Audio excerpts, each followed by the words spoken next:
Saudara-saudariku yang dikasihi Tuhan, hari ini Jumat 13 Agustus 2021, hari biasa pekan ke-19 menurut sabda kita dari Injil Suci menurut Matius, bab 19 ayat 3 sampai 12.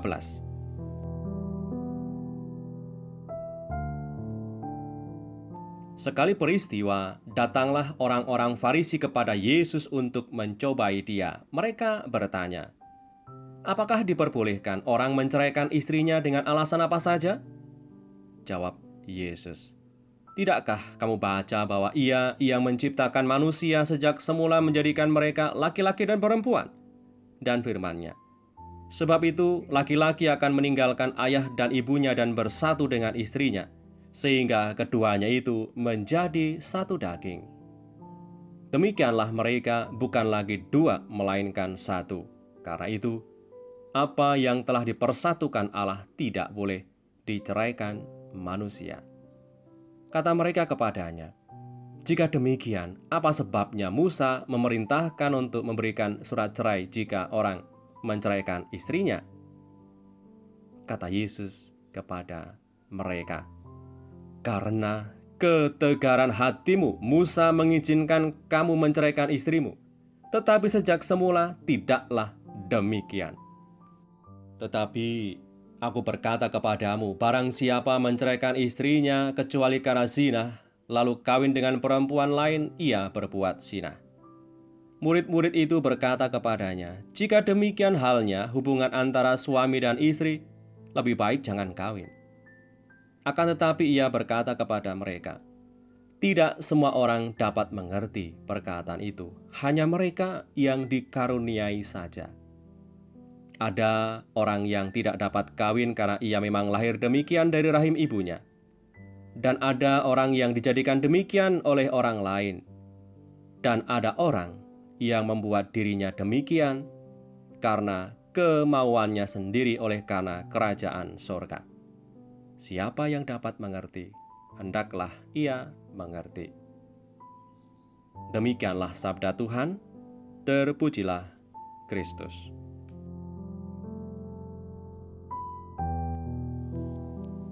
Saudara-saudariku yang terberkati dimanapun Anda berada, pada hari ini kita mendengarkan sabda Tuhan Yesus tentang perkawinan. Suami istri yang terikat dalam perkawinan kudus diminta untuk tetap setia dan berkembang dalam cinta kasih bersama pasangannya. Melalui percakapan ini, Yesus Tuhan hendak mengembalikan martabat luhur perkawinan itu sendiri. Hendaknya masing-masing pasangan yang sudah mengikatkan diri dalam perkawinan kudus tetap setia dengan pasangannya dan bertumbuh dalam kasih.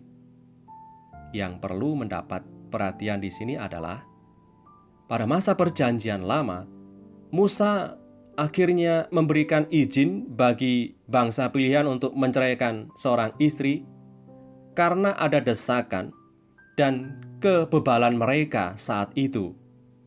Sehingga akhirnya mau tidak mau Musa mengizinkan dan memberikan surat cerai, surat izin kepada mereka. Dan hari ini kita mendengar kebenaran sabda yang ditegaskan oleh Tuhan Yesus, di mana tadi Tuhan Yesus mengatakan demikian, "Karena ketegaran hatimu, Musa mengizinkan kamu menceraikan istrimu."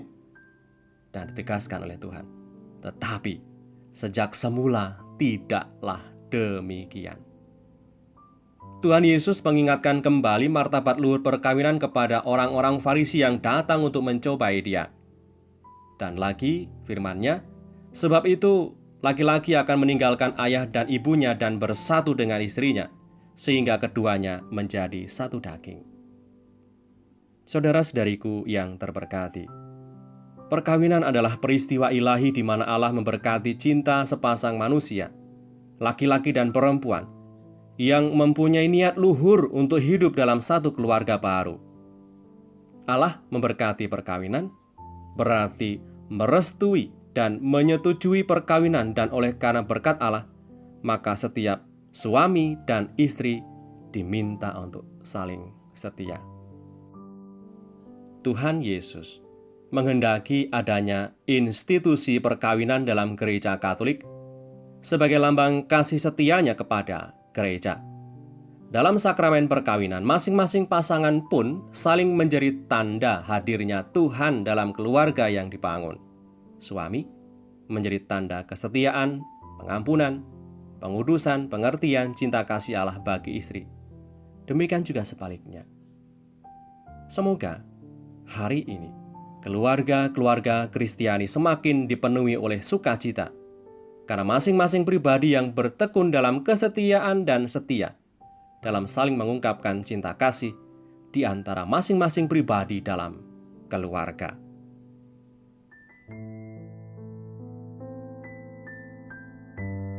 Marilah berdoa dalam nama Bapa dan Putra dan Roh Kudus. Amin. Allah Bapa yang Maha Setia, Engkau selalu setia pada janji-Mu bila kami mau hidup seturut kehendak-Mu. Bantulah kami hari ini untuk menekuni pekerjaan kami. Semoga berkat-Mu hari ini menjadikan kami mampu menghayati iman dan cinta kasih sejati dalam perkataan dan perbuatan. Demi Kristus Tuhan dan pengantara kami, yang hidup dan meraja bersama Engkau dalam persekutuan Roh Kudus, sepanjang segala masa. Amin. Berkat Allah yang Maha Kuasa turun atas kita semua, Bapa dan Putra dan Roh Kudus. Amin.